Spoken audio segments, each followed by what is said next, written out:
कि सुकन्या समृद्धि योजना आखिरकार है क्या। इसके ऊपर सरकार मेरे को 8.2% का रेट ऑफ इंटरेस्ट दे। अभी सर आपने बताया कि कम से कम 250 रुपये डालने पड़ते हैं साल के अंदर और ज़्यादा से ज़्यादा 1.5 लाख रुपए डाल सकते हैं। बट क्या हो कि किसी साल कोई बंदा मिस कर तो 50 रुपये की पेनल्टी लगती है। मान लो आपने इस पूरे साल 250 भी नहीं डाले तो अगले साल क्या होगा, 50 रुपये की पेनल्टी लगेगी। जो पिछले साल 250 नहीं डाले वो डालने हैं, 300 रुपये जमा करो। सरकार भी इन्फ्लेशन को देख के चलती है, चाहे चलती है, लेकिन फिर भी डिपेंडेंसी तो आपकी गवर्नमेंट पे ही है ना। एक आपके पास ऐसी गुल्लक होना ज़रूरी है जिसे आप तोड़ ना सको।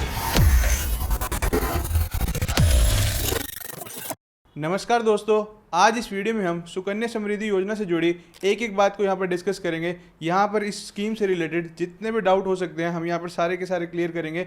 यहाँ पर हमने एक स्पेशल गेस्ट को बुलाया है, तो अंकित जी आपका बहुत बहुत स्वागत है फिर से हमारे चैनल पर। तो अंकित जी, सबसे पहले हमें ये बताइए कि सुकन्या समृद्धि योजना आखिरकार है क्या।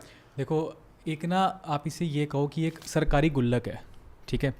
इस गुल्लक को आप तोड़ नहीं सकते। इसकी सबसे अच्छी बात ये है, ये जो सुकन्या समृद्धि योजना है, इसके अंदर हम जो भी पैसा इन्वेस्ट करते हैं, चाहे आप 500 डालो, 1000 डालो, 50,000 डालो, लाख डालो, जो भी पैसा आप इसमें डालोगे, ये पैसा हम सीधा सीधा भारत सरकार के पास जमा कर रहे हैं, ठीक है जी।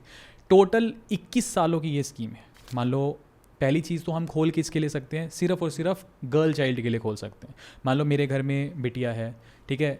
अब चाहे आपके घर में बिटिया पैदा होती है, अब चाहे उसकी उम्र 1 दिन हो या ज़्यादा से ज़्यादा उसकी उम्र 10 साल हो, सिर्फ उन्हीं बिटिया के लिए हम इस सुकन्या समृद्धि योजना अकाउंट को खोल सकते हैं। आप ये नहीं कह सकते कि आपके घर में बिटिया पैदा हुई, आपने शुरू में तो अकाउंट खोला नहीं, आज बिटिया की जो उम्र है वो 10 साल और 1 दिन भी अगर हो गया ना, तो आप इस अकाउंट को नहीं खोल सकते। यानी ज़्यादा से ज़्यादा 10 साल की बच्ची के लिए हम इस अकाउंट को खोल सकते हैं, और कम से कम अगर आज बिटिया का जन्म वो 1 दिन की है तो उसके लिए भी आप इस अकाउंट को खोल सकते हो। जो भी पैसा हम इसमें डालेंगे वो सीधा सीधा भारत सरकार के पास जमा होएगा।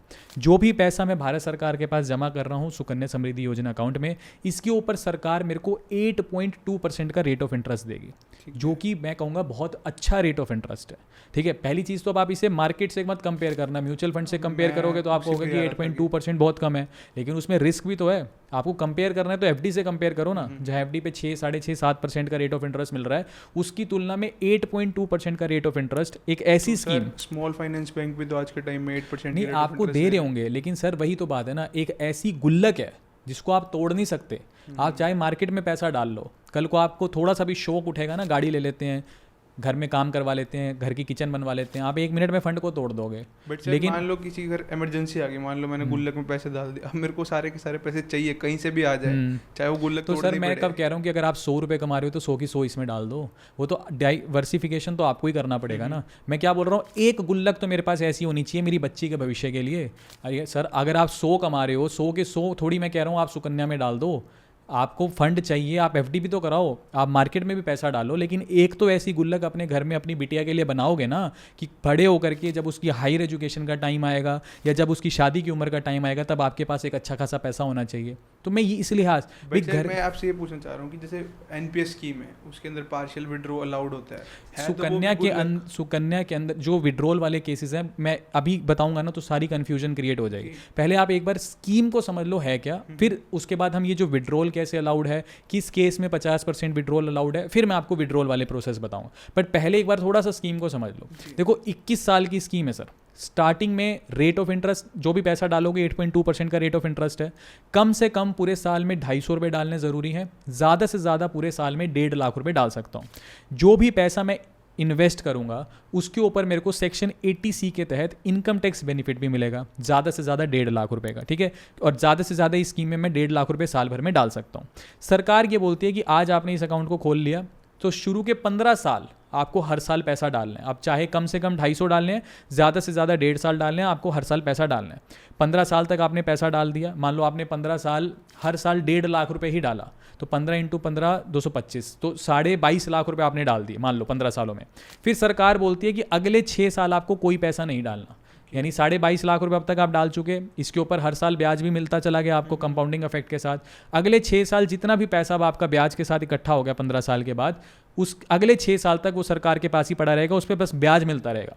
और जब 21 साल पूरे हो जाएंगे तो आपको पूरा का पूरा पैसा, प्रिंसिपल प्लस कमाया हुआ ब्याज, वो सारा पैसा सरकार से आपको वापस मिल जाएगा, वो भी EEE बेनिफिट के साथ। EEE यानी एग्जेम्प्ट। पहला ई मतलब यह है कि जो पैसा आप डाल रहे हो उस पर सेक्शन 80C यानी 1.5 लाख रुपए की टैक्स रिबेट मिल रही है। पहला ई का मतलब ये है।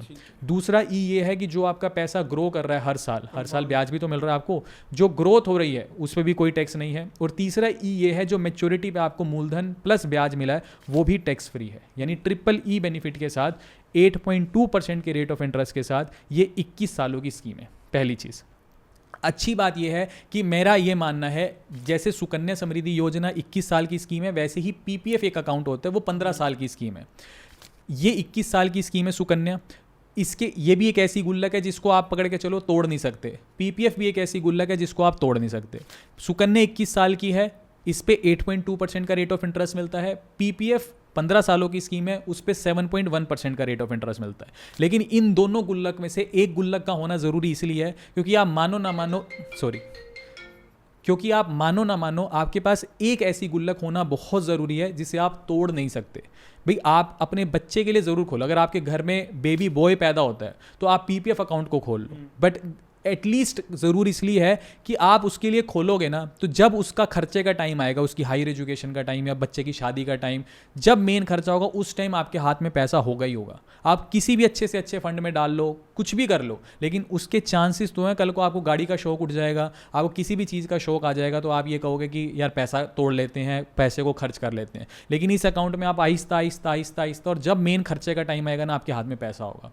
अच्छा, दूसरी बात, जैसे मेन चीज़ तो ये हो गई तोड़ नहीं सकते। फिर एक बात आती है कि क्या बोलते हैं, सुकन्या समृद्धि योजना अकाउंट खुलवाना कब चाहिए। जैसे कम से कम 1 दिन की अगर बिटिया है उसके लिए भी खोल सकते हैं और 10 साल की बिटिया के लिए भी खोल सकते हैं। लेकिन मैं ये कहूँगा कि मान लो अगर आपने स्टार्टिंग ऑफ ईयर्स में नहीं खुलवाया, आज घर में आपकी बिटिया है, उसकी उम्र 10 साल हो गई है, तो मैं ये कहता हूँ फिर आप ये सुकन्या मत खोलो, फिर उसकी जगह पीपीएफ खोल लो। क्योंकि आप कैलकुलेशन करो, आज बिटिया की उम्र 10 साल है, जब 21 साल की ये स्कीम है, यानी बिटिया जब 31 साल की होएगी तब आपके पास पैसा आएगा।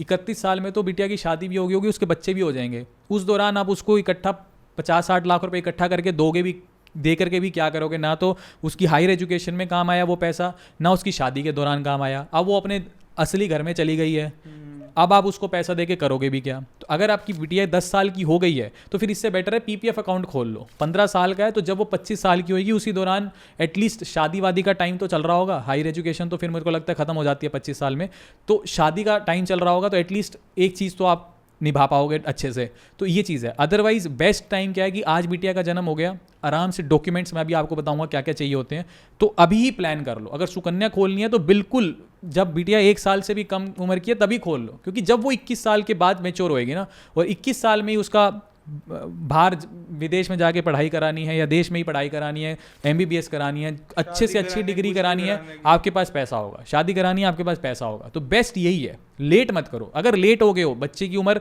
गुड़िया की उम्र 3, 4, 5 साल हो गई है, तो फिर पीपीएफ अकाउंट खोल लो।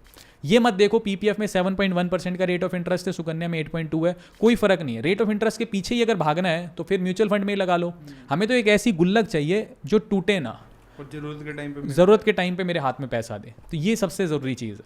अब बात आती है कि सर 21 साल की स्कीम है, बीच में पैसे की ज़रूरत पड़ गई, तो फिर सुकन्या में क्या ऑप्शंस है? देखो, पहला ऑप्शन तो ये है कि आज सुकन्या खोल ली गई, व्हाटसोएवर जो भी गुड़िया की एज है फ़र्क नहीं पड़ता। जिस दिन गुड़िया 18 साल की हो गई, गुड़िया की उम्र 18 साल हो गई ना, उसके बाद अगर गुड़िया कहती है कि मेरे को एजुकेशन, हायर एजुकेशन करनी है, या फिर मान के चलो कि गुड़िया को 18 साल में ही, कोई घर होते हैं ना कि 18 साल में ही शादी कर देंगे, तो ये 2 केस अगर बनते हैं कि बच्ची की शादी करनी है या हायर एजुकेशन है, तो उस दौरान 50% पैसा हम इस योजना में से निकाल सकते हैं। ठीक है। लेकिन अगर गुड़िया किसी भी पॉइंट ऑफ टाइम पे कोई मेडिकल इमरजेंसी आ जाती है गुड़िया के साथ, ठीक है, तो उस दौरान पूरी सुकन्या योजना को भी बंद किया जा सकता है, पूरा पैसा भी लिया जा सकता है। लेकिन एक लूप ये है इसका कि 5 साल, शुरू के 5 साल आपने जब ये योजना खोली तो शुरू के 5 साल तो आप 1 रुपया भी नहीं निकाल सकते, चाहे कोई भी कंडीशन हो। तो ये कंडीशन इसकी बनती है, 3 चीज़ें इसकी बनती है। डॉक्यूमेंट्स की अगर मैं बात करूँ तो पहला आधार कार्ड चाहिए।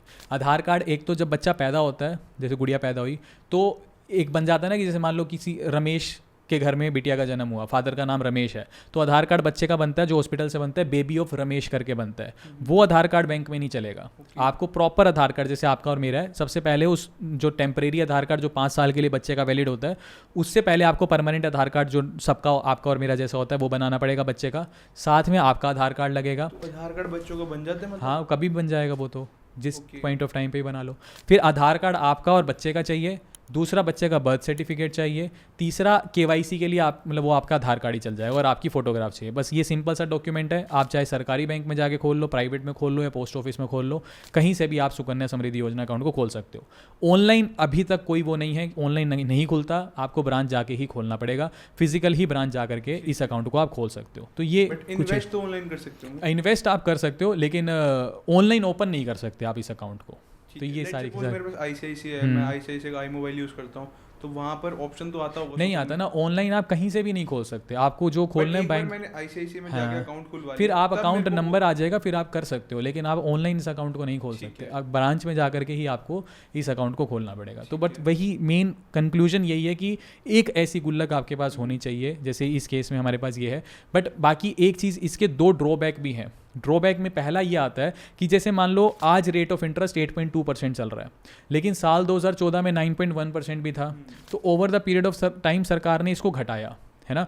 लेकिन हो सकता है कि आज से 10 साल बाद सरकार कहती है हम घाटे में जा रहे हैं, हम तो रेट ऑफ इंटरेस्ट इसको 3% ही कर देंगे, और उस टाइम आपके 25-30 लाख रुपए इकट्ठे हो रखे हैं, तो आपकी मजबूरी हो जाएगी 3% पे पैसा रखना पड़ेगा, है ना। आप ये नहीं कह सकते मैं इसको विड्रॉ तो कर नहीं सकते, तो आपका एक अच्छा खासा कॉर्पस अगर पड़ा है तो आप फंस गए वहाँ पे। बट सरकार भी इन्फ्लेशन को देख के चलती है, चाहे चलती है, लेकिन फिर भी डिपेंडेंसी तो आपकी गवर्नमेंट पे ही है ना। तो बस इसका एक लूप होल है, ये आपको पता होना चाहिए कि आज 8.2% अच्छा लग रहा है, लेकिन over the period of time अगर सरकार ने इसको घटा दिया और उस टाइम पकड़ के चलो कि मार्केट 25-30% का रिटर्न दे रही हो और सुकन्या 3% पे फंस जाए और आपका 25-30 लाख रुपये फंस गया, फिर आप कहोगे कि यार ये तो गड़बड़ हो गई। तो फिक्स्ड नहीं है, मतलब या तो ऐसा हो कि आज 8.2% चल रहा है तो 21 साल के लिए आपके लिए 8.2 ही रहेगा, चाहे कल को बढ़े चाहे घटे, लेकिन वैसा नहीं है, ये चेंज होगा ही होगा। दूसरा नुकसान ये है कि जब बिटिया 18 साल की हो गई तो आप टाटा बाय बाय, आपके कोई सिग्नेचर की जरूरत नहीं है, बिटिया अकेले अपने सिग्नेचर करके इस पूरे पैसे को निकाल सकती है। तो एक होता है ना कि मान लो आज बिटिया 1 दिन की है, आपने अकाउंट खोल दिया, अब गुड़िया 21 साल की हो गई, वो जो उम्र होती है ना बहुत कच्ची होती है।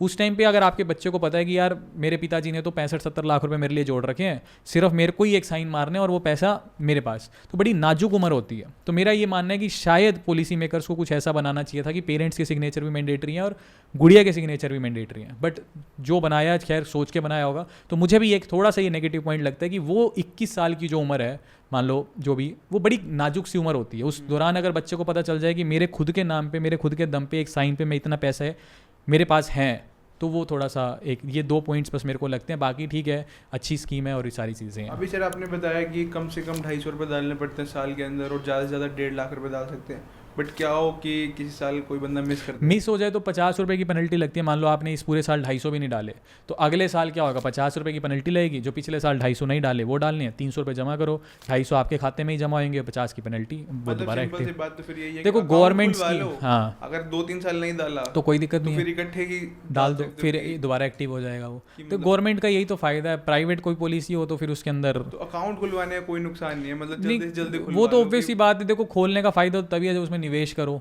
नहीं सर, क्या होता है ना, जैसे लेट्स सपोज, अच्छा हाँ, अकाउंट खोल लो, ये है कि 21 साल बहुत लंबा टाइम होता है। मान लो आपका मन करे आज से 5 साल बाद डालने शुरू करूंगा, तो वैसा भी कर सकते हो। हाँ, उसको तो उस एज पे चाहिए, राइट, हाँ, वो वैसा कर सकते हो, जब 8.25 मिलेगा, हाँ, वो वैसा भी करा जा सकता है, बिल्कुल ठीक बात है। बट ये तो सर इसके अलावा कुछ और पॉइंट्स? मेन यही सारे के सारे पॉइंट है। बस मेरा ये मानना है कि एक ऐसी, आप चाहे पीपीएफ को जाओ चाहे सुकन्या को जाओ, एक आपके पास ऐसी गुल्लक होना ज़रूरी है जिसे आप तोड़ ना सको। भाई चाहे 100 रुपये बचा रहे हो उसमें से 10 डाल दो इन स्कीम्स में, बट एक ऐसी गुल्लक होनी चाहिए, ये आपको बहुत काम आएगी बाद में जब आपका बच्चा बड़ा हो जाएगा। ठीक है, तो thank you so much sir, आपने सुकन्या समृद्धि योजना के बारे में सारे के सारे पॉइंट्स क्लियर करे। बाकी मैं अपनी ऑडियंस से कहूँगा, अगर आपको फिर भी कुछ डाउट हो तो नीचे आप कमेंट में पूछ सकते हो, हम रिप्लाई करने की कोशिश जरूर करेंगे। बाकी मिलते हैं हम नेक्स्ट वीडियो में। Till then have a right path means focus path.